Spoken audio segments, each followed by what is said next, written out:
Здравейте на всички, аз съм Марсиана. Нека да видим сега каква ще е следващата му крачка. Дайте да видим какво ще направи този човек към вас. Помислете си за него, свържете се енергийно, представете си го, отворете негова снимка, който както прецени може да сложите на пауза и да си го помислите. Може да произнесете името му на ум или на глас.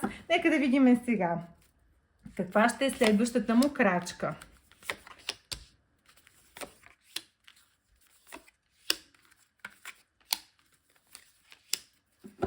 Ами този човек в момента не мога да кажа, че ще направи нещо значително, за да подобри отношенията между вас. Защо? Защото е в доста рационални енергии и той си пресмята как му е удобно повече на него.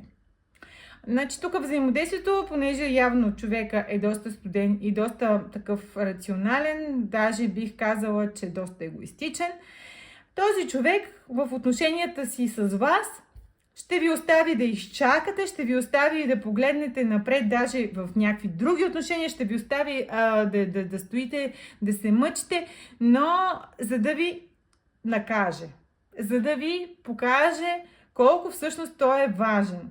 Нали, все едно върви и виж, би си главата там да видим какво ще намериш по-добро от мен.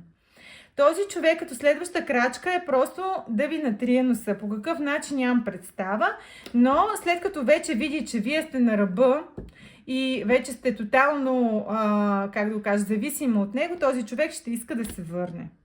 Това ще е следващата му крачка. Може това да е манипулативно действие, което вие да не очаквате. Може просто той да стои и да ви показва някакви неща, за да ви размеша малко така мозъка. Но този човек ще се опита някакво взаимодействие да направи с вас косвено, за да може вие да се почувствате зле и съответно да поискате отново да го върнете в живота си. Това ще е неговата следваща крачка. Картата на мъдростта е тук. Той човек иска да ви налее едно здрав разум в главата по някакъв начин. За всяко от вас ще се проиграе по различен начин.